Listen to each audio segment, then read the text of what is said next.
જે છે અમારી સુધી પહોંચાડી શકો છો।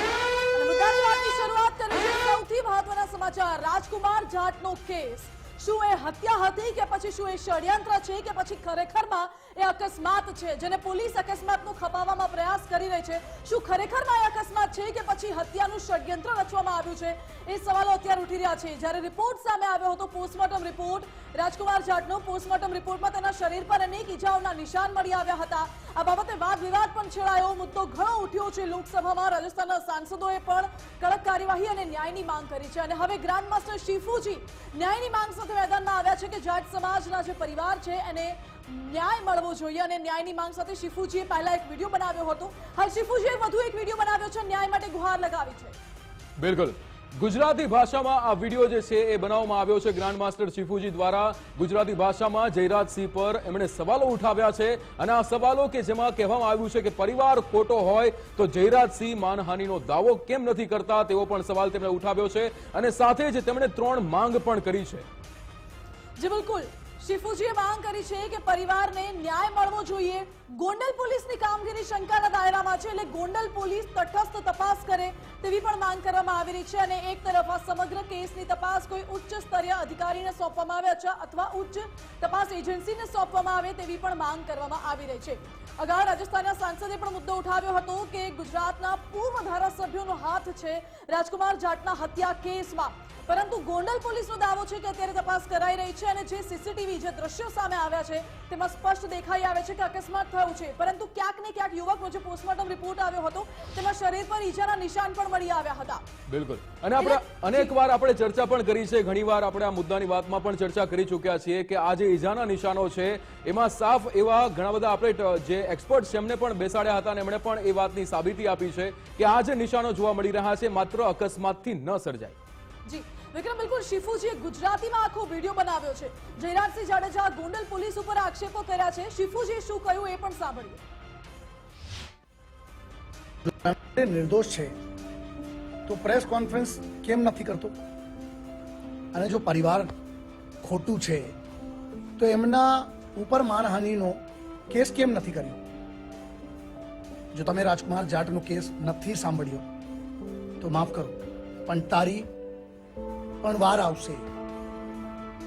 મારી હૃદયપૂર્વક હા બધું છે।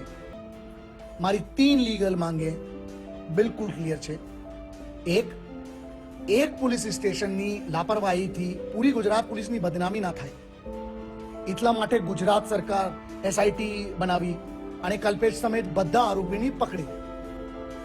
ધોન પરિવારની યાચિકા પર ગુજરાત હાઈકોર્ટ સીબીઆઈ કે કોર્ટ મોનિટર ઇન્ક્વાયરીનો આદેશ આપે। 3 જો એ પણ ન થાય તો સુપ્રીમ કોર્ટ આર્ટિકલ 32 અને આર્ટિકલ 142 થી દખલ આપે અને ડીએસપીએ એક્ટ સેક્શન 6 તહત સીબીઆઈ જાંચ શરૂ કરાવી। પરિવારને તો ન્યાય જોઈયો છે। માસ્ટર શિફુજીએ કહ્યું છે કે હવે આ બાબતે સુપ્રીમ કોર્ટ પણ દરમિયાનગીરી કરે। અમારી સાથે અમારા એસોસિએટ એડિટર ધર્મેશ વૈદ્ય લાઈવ જોડાઈ ગયા છે। ધર્મેશ રાજકુમાર જાટનો કેસ એ હત્યા કે ષડયંત્ર એ રહસ્ય તો હજુ પણ ઘેરાયેલું છે પરંતુ આ બાબતે હવે શિફુજીએ બીજી માંગ એ કરી છે કે સુપ્રીમ કોર્ટ આમાં દરમિયાનગીરી કરે। અગાઉ સીબીઆઈ તપાસની પણ માંગણી હતી। ચોક્કસથી જેને કહી શકાય કે ગોંડલમાં જે રાજકુમાર જાટની ઘટના છે એ અકસ્માત છે કે હત્યા એના અટકળો વચ્ચે એક હાઈકોર્ટમાં પણ સમગ્ર મામલો પહોંચ્યો છે। એવા સંજોગોમાં ગ્રાન્ડ માસ્ટર શિફુજીએ થોડા દિવસ પહેલા પણ રાજકુમાર જાટના પરિવારના ન્યાય માટે એક વિડીયો બનાવ્યો હતો અને પરંતુ ગઈકાલે ફરીથી તેમને જે હિન્દીમાં મારવાડી રાજસ્થાની મારવાડી ભાષામાં અને આજે ગુજરાતી ભાષામાં વિડીયો બનાવી અને જે જયરાજસિંહ છે પૂર્વ ધારાસભ્ય અને તેના ઉપર એમને જે સવાલો ઉઠાવ્યા છે મહત્વની વાત એ છે કે જો આમાં પરિવાર ખોટો હોય રાજકુમાર જાટનો તો જયરાજસિંહ માનહાનિનો કેમ કરતા નથી, કેમ પ્રેસ કોન્ફરન્સ નથી કરતા, એમ કરી સવાલ પૂછ્યા છે। મહત્વની વાત એ છે કે રાજકુમાર જાટના જે બનાવ છે એમાં રાજકોટ શહેરની પોલીસ જોઈએ કે ગોંડલની પોલીસ એની સામે કેટલા સવાલો થઈ રહ્યા છે અને એ સવાલોને સામે હવે જયારે નેશનલ લેવલનો આ મુદ્દો બની ગયો છે કારણ કે લોકસભા અને રાજસ્થાનના વિધાનસભામાં પણ આ પ્રશ્ન ઉઠ્યો છે ત્યારે જે ગ્રાન્ડ માસ્ટર શિફુજીએ જે 3 ભાષામાં જે વિડીયો ગુજરાતી ભાષામાં જેમને વિડીયો બનાવીને પૂર્વ ધારાસભ્ય જયરાજસિંહ ઉપર સવાલો સર્જ્યા છે અને એ કહે છે કે જો પરિવાર ખોટો હોય તો જયરાજસિંહનો માનહાનિનો કેસ કેમ કરતા નથી અને કેસ કંટ્રોલ કેમ કરતા નથી? સૌથી મહત્વની વાત છે કે પીએમ રિપોર્ટ છે રાજકુમાર જાટના મૃતકના, એમાં પણ વિસંગતતા છે, 42 જેટલા એમાં ઘણા બતાડ્યા છે અને આ બધા જ પ્રશ્નો છે એ સવાલોના ઘેરામાં છે. એવા સમયે મેં આપને કીધું કે ગુજરાતની હવે દેશ લેવલે રાજકુમાર જાટના જે મોત છે એ અકસ્માતથી કે હત્યા, આ બંને સવાલો વચ્ચે હાઈકોર્ટમાં પણ આ અંગે સુનાવણી આગામી દિવસોમાં થવાની છે. ગ્રાન્ડ માસ્ટર શિફુજી પણ તે મેદાનમાં આવ્યા છે અને એમને જે ગુજરાતીમાં પણ વિડીયો બનાવીને જે સવાલો સર્જ્યા છે એ ચર્ચામાં ઉઠ્યા છે. જી બિલકુલ, પણ ધર્મેશ, અહીંયા એ પણ સવાલ થાય કે જે રીતે શિફુજીએ પણ આ સવાલ ઉઠાવ્યો છે કે પોલીસ પર અહીંયા ક્યાંક ને ક્યાંક સવાલો થઈ રહ્યા છે અને કદાચ આ એક શહેરની, આ એક ગામની પોલીસને લઈને આખા ગુજરાતની પોલીસ પર સવાલો થાય. અહીંયા આ કેસમાં ક્યાંક પોલીસની ઢીલી નીતિ પણ જોવા મળી રહી છે. ચોક્કસ શરૂઆતથી જ આ કેસમાં તમે જુઓ તો જ્યારથી એ ગુમ થયો છે ત્યારથી જે સવાલની જે વાતો થાય છે અને જે અટકળો વહેતી થઈ છે એમાં સૌથી મોટી વિસંગતતા કહી શકાય તો એ એવી છે કે જે હોસ્પિટલ રિપોર્ટ છે એ જે અકસ્માતમાં એ બસ બતાડવામાં આવી, મહાસાગર ટ્રાવેલ્સની બસ, પરંતુ જે ઈજાના નિશાનો છે એ પીએમ રિપોર્ટમાં આવ્યા છે. ત્યારથી એવું કહે છે કે પોલીસે જ્યારે એમની જાણ કરી આ પીએમ રિપોર્ટ આવ્યા પછી પણ, જેને કહી શકાય કે જે ફોરેન્સિક પીએમ ડબલ પેનલનું રિપોર્ટિંગ હોય અને એ પેનલમાં જે રિપોર્ટિંગના જે રિપોર્ટ આવેલો છે અને એમાં એમ કહેવામાં આવ્યું છે કે 42 જેટલા શરીરે ઘા હોવા છતાં પોલીસે હજી સુધી કેમ ફરિયાદ નથી લીધી.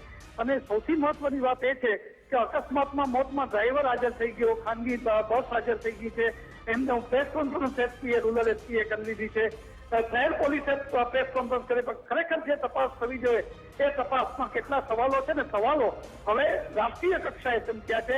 અગાઉ પણ લોકસભામાં સાંસદોએ ઉઠાવ્યા જ હતા પ્રશ્ન અને રાજસ્થાન ધારાસભામાં પણ આ પ્રશ્નો ઉઠાયા હતા. આવા સંજોગોમાં શેખુજીનો જે વિડીયો છે એ સમગ્ર ગુજરાતમાં એક ચર્ચાનો વિષય બન્યો છે. જી ધર્મેશ, બિલકુલ આભાર આપનો. વિક્રમ, આપણે જોયું કે શિફુજી હમણાં આ વિડીયો બનાવ્યો છે, અગાઉ પણ શિફુજી વિડીયો બનાવ્યો હતો, તેમાં સ્પષ્ટ આક્ષેપ ગોંડલ પોલીસ ઉપર, જયરાજસિંહ ઉપર કર્યા હતા. પરંતુ પોલીસ ઉપર સૌથી મોટો આક્ષેપ એ છે કે પોલીસ શા માટે પૂરેપૂરા સીસીટીવી બહાર નથી પાડી રહી?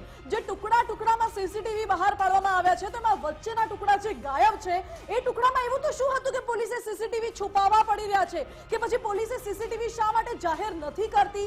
એ સવાલ પણ ઉઠી રહ્યો છે. અગાઉ શિફુજીએ પણ સવાલ ઉઠાવ્યો હતો કે જયરાજસિંહ જાડેજાના ઘરના સીસીટીવી શા માટે પોલીસ બહાર નથી પાડતી?